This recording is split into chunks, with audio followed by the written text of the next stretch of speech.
진실이건 미신이건 귀신과 요괴에 대한 속설들은 어느 시대, 어느 나라에나 존재해왔고 그 기록들은 현재까지도 이어지고 있습니다. 단순히 말도 안 되는 낭설이라고 부정하는 사람들이 있는 반면 역사적 관점에서 고증하고 이해하는 사람도 있으며 실제로 존재했다고 맹신하거나 혹은 있을 수도 있지 않을까 하는 정도의 의구심을 가진 사람들도 있습니다. 이런 요괴들에 대한 기록은 왜 생겨나는 걸까요? 요괴들은 참과 거짓을 떠나 민족의 정서나 역사를 투영한 일종의 역사의 산물입니다. 모든 나라는 자신들의 정체성에 걸맞는 요괴들을 가지고 있는데요. 그런데 이러한 민족성을 담은 고유의 요괴를 잃고 강압적으로 물든 요괴들을 자신의 것인 줄 알고 살아온 나라도 있으니 그 안타까운 나라가 바로 우리 대한민국입니다. 우리는 최근까지 도깨비를 뿔 달린 방망이요괴로 알고 살아왔는데요. 하지만 이는 일제강점기를 거치며 강제로 수입된 일본의 도깨비 오니였으며 토종 도깨비는 인위적으로 삭제당한 말 그대로 날조된 역사였죠. 어린 시절 헛부리 영감을 통해 권선징악을 배운 루팡과 같은 수많은 한국인들에게 실로 배신감이 드는 대목이 아닐 수 없습니다. 오니길이 주먹밥 같은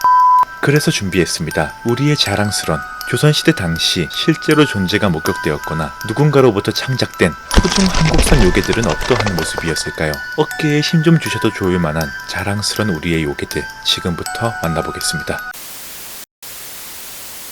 한국 조선시대에 기록된 요괴들은 다양한 형태로 실록, 고전소설, 야담집 등을 통해 남아있습니다. 앞서 언급했던 도깨비형을 포함해 인간형, 동물형, 비생물형, 거대 괴수형 등이 있고 우리나라를 대표하는 동물인 여우형, 호랑이형 등이 별도로 존재하고 있죠. 이를 증명하는 기록 중 몇 가지를 살펴보자면 조선 정조시대 당시 유특공이 집필한 경도 잡지에 금을 좋아하여 섬에서 숨어 사는 금각기라는 요괴가 등장하며 밤에 인가에 들어와 신발을 훔치기 좋아했던 야광이라는 귀신이 등장하기도 합니다. 신발을 도둑질당한 주인은 불행해졌다고 하며 이 이야기는 어린아이들을 일찍 재우기 위해 만들어진 이야기였을 것으로 전해지고 있죠. 실제로 존재했다는 괴담 속에서 기록으로 남아있는 요괴의 경우 지혜와 장수하는 법을 얻은 뒤 사람으로 변했다는 공과사슴, 백운거사의 이야기가 정조실록에 기록되어 있는가 하면 삼국사기에서는 육안으로 식별되지 않는 무고경주라는 요괴가 백제 부여의 시장에 나타나 시장의 모든 사람을 패닉에 빠뜨리기도 했다고 전해집니다. 660년 음력 4월 당시 두꺼비 수만 마리가 나무에 걸려있던 날 나타났으며 기운이 절정에 달하자 도망가던 사람들 100여 명이 서로에게 밟혀 죽거나 다치고 재물을 잃었다고 하죠. 조선시대에는 이루 말할 수 없이 수많은 신화와 괴담이 존재합니다. 저는 앞서 말씀드린 여러 형태의 요괴들 중 대표적 요괴들 위주로 뽑아서 여러분께 소개해드릴 예정인데요. 오늘 여러분께 소개해드릴 첫 번째 요괴종은 한국을 대표하는 요괴의 마스코트 여우 요괴입니다. 아마 대부분은 전설의 고향 덕분에 가장 먼저 구미호를 떠올리실 텐데 그 외에는 어떠한 여우 요괴들이 있는지 한번 살펴보도록 하겠습니다.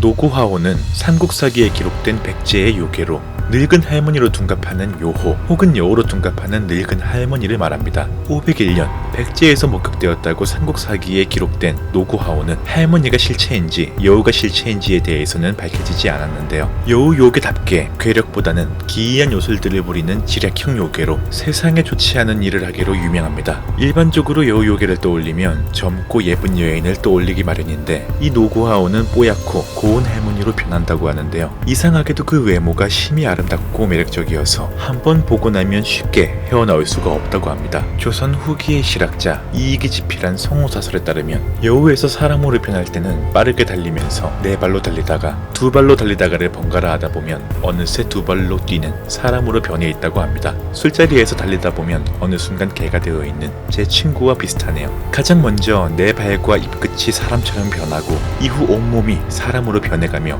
여우로 변하는 건 빠르지만 여우에서 인간으로 변하는 건 시간이 걸리니 변신하는 틈이 노고하오를 처치할 수 있는 유일한 기회라고 합니다. 변신이 끝나고 나면 호감이 가는 할머니의 얼굴에 매료되어 사실상 승산이 없다고 보면 된다고 하는데요. 웨딩피치도 세일러문도 네티도 변신하는 순간이 유일한 기회인 걸 보면 변신 타이밍은 만국 공통 기회라고 볼 수 있겠네요. 문제는 사람을 매료시키는 아름다운 할머니라는 게 어떠한 의미인지 도저히 감이 오지 않는다는 것인데요. 아마 한국의 드라마나 영화, 애니메이션 등에 노고하오가 등장하지 않는 부분이 이 점 때문인 것으로 보이며 젊고 아름다운 구미호와는 다르나 사람을 홀린다는 여우의 특성은 동일하게 바라볼 수 있겠습니다.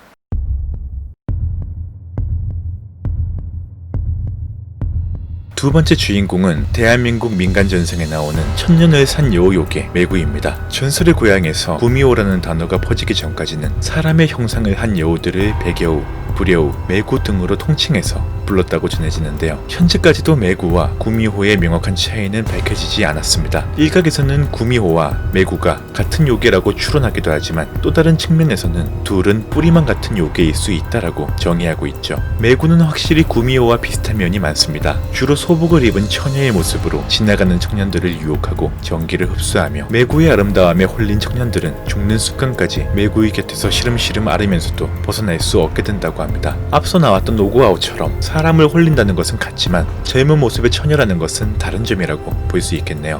구미호와의 차이라고 한다면 메구는 인간들 사이에 스며드는 것이 가능한 것으로 기록되어 있으며 한밤중 몰래 나가서 가축이나 무덤을 파헤쳐서 간을 꺼내 먹습니다. 또한 사람의 해골을 쓰면 해골의 생존 모습으로 둔갑이 가능하다고 하는데 이는 구미호와 어느 정도 비슷한 면이 있기도 합니다. 메구는 악독한 요괴로서의 면모를 여과 없이 가지고 있는데요. 주로 가족들에게 섞여 있다가 일가족을 몰살시킨다고 알려진 메구는 겉하지 설화에서 용왕족 일가를 망하기 직전까지 몰아넣어 용왕가족의 간을 모조리 빼어먹는가 하면 해당 설화에 등장하는 용의 여의 보주가 여러분이 흔히 아는 여우구슬의 유래가 되었다는 설도 있습니다. 이러한 점에서 메구는 구미호의 시초라고 추측되고 있기도 하죠. 메구는 인간을 사냥함에 있어 가까운 지인으로 둔갑하거나 미모로 전기를 흡수하는 만큼 정신줄을 놓고 바지를 내리지 않는 것이 유일한 해결책이라고 볼 수 있겠습니다. 추가적인 배경으로는 메구는 용천강의 황룡설화에서 황룡에게 시비를 걸고 싸우다가 죽음을 맞이한 것으로 등장한 바도 있으며 조선 후기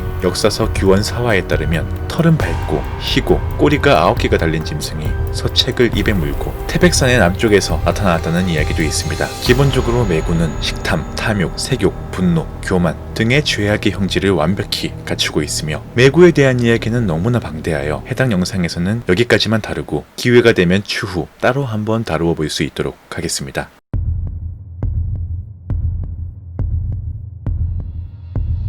삼기호시는 통일신라 후기에 지어진 작잠 이상의 한문설화집 수의전에 등장하는 산신으로 3000년 묵은 흑여우입니다. 높은 도력으로 앞날을 내다보는 예지력을 갖추고 있다고 전해지는데요. 내려오는 설로 승려 원광법사에 얽힌 이야기가 유명합니다. 원광법사가 수행을 위해 들어선 삼기산에서 4년째 되던 어느 날 한 승려가 원광의 근처에 절을 지었다고 하는데요. 해당 승려는 주술을 익히기 좋아하여 2년이라는 시간 동안 온 동네를 요란스럽게 만들었다고 합니다. 온 동네를 다 부셔먹는 승려 때문에 참다 원광의 앞에 나타난 산신은 원광에게 이웃 승려를 만류해줄 것을 전했으나 그럼에도 이웃증이 눈도 깜짝하지 않자 열받은 삼기호신이 벼락으로 산사태를 일으켜 승려와 함께 절을 송두리째 으깨버렸다고 하죠. 예나 지금이나 층간소음은 나쁜 겁니다. 산신은 원광에게 조선의 미래를 위해 중국에 가서 불법을 배우라고 말했고 원광이 중국으로 가는 것을 몸소 도왔으며 이에 원광은 11년의 유학 끝에 경, 율, 논의 3장에 통달하게 되었다고 합니다. 원광은 산신에게 감사함을 전하고자 삼기산으로 돌아왔고 자신의 모습을 궁금해하는 원광에게 그 정체인 비장산으로 모습을 보여준 바 있습니다. 그러던 어느 날 자신의 수명이 다함을 예기한 삼기호신은 검게 오칠을 한 늙은 여우로 나타나 숨을 헐떡거린 후 죽음을 맞이했다 전해집니다. 원광과 흑여우는 신라의 토속신앙이 불교의 전파로 쇠퇴하는 시대적 상황으로 해석된다는 점에서 사실보다는 신화적인 성격이 강하다고 볼 수 있겠습니다. 이러한 삼기호신, 즉 흑여우는 한국이 아닌 해외에서도 다른 의미로 해석되어 왔는데요. 동양에서는 앞서 말한 바와 같이 신성한 동물로 대접을 받은 반면 영국을 비롯한 유럽에서는 흑여우를 불길한 동물로 생각해 보는 즉시 잡아 죽였다고 하고 검은 털이 가진 이미지 탓에 요호 중 가장 강력하고 사악한 존재로 그려지기도 했다고 합니다. 원래 색이 검을수록 길고 강한 법이지요.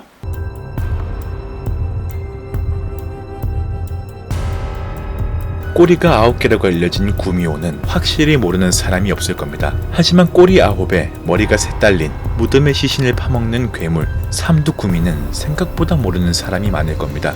모든 여우 요기가 그렇듯 삼두구미 또한 주술에 능한 편인데 그 신통력은 유달리 괴기스럽습니다. 가장 잘 알려진 능력은 두 다리를 떼어내고도 멀쩡히 돌아다니는 것으로 불리한 다리가 직접 말을 한다고 합니다. 다리뿐 아니라 몸을 마음대로 분리할 수 있다고 하며 모든 여우 요기가 그러하듯 삼두구미 역시 변신 능력을 탑재하고 있다고 볼 수 있겠습니다. 사이코 성질의 소유자인 삼두구미는 자기 다리를 먹는 여자를 안으로 삼으려 하는 변태적 취향이 있으며, 특이점은 앞서 언급된 노구아오처럼 젊고 예쁜 사람이 아닌 노인의 모습으로 둔갑한다는 부분입니다. 설화에 따르면 삼두구미는 기와집에 사는 갑부로 묘사되며 세 딸의 아버지인 나무꾼을 찾아가 큰딸, 둘째 딸, 셋째 딸을 차례로 돈을 주고 사왔다고 하는데요. 한 집 딸만을 고집한 걸로 보건대 아마 유전자가 대단히 우월한 집안이었나 봅니다. 다리를 먹으라는 요구에 거짓으로 먹었다고 말한 첫째와 둘째는 차례대로 죽임을 당했고, 실제로 다리를 먹었던 셋째 딸은 자신의 뱃속에서 다리가 말하는 것을 확인한 삼두구미의 신뢰를 얻는 데 성공합니다. 덕분에 예상 가능하시겠지만 삼두구미는 막내딸로부터 뚝배기가 깨지게 되었다고 하죠.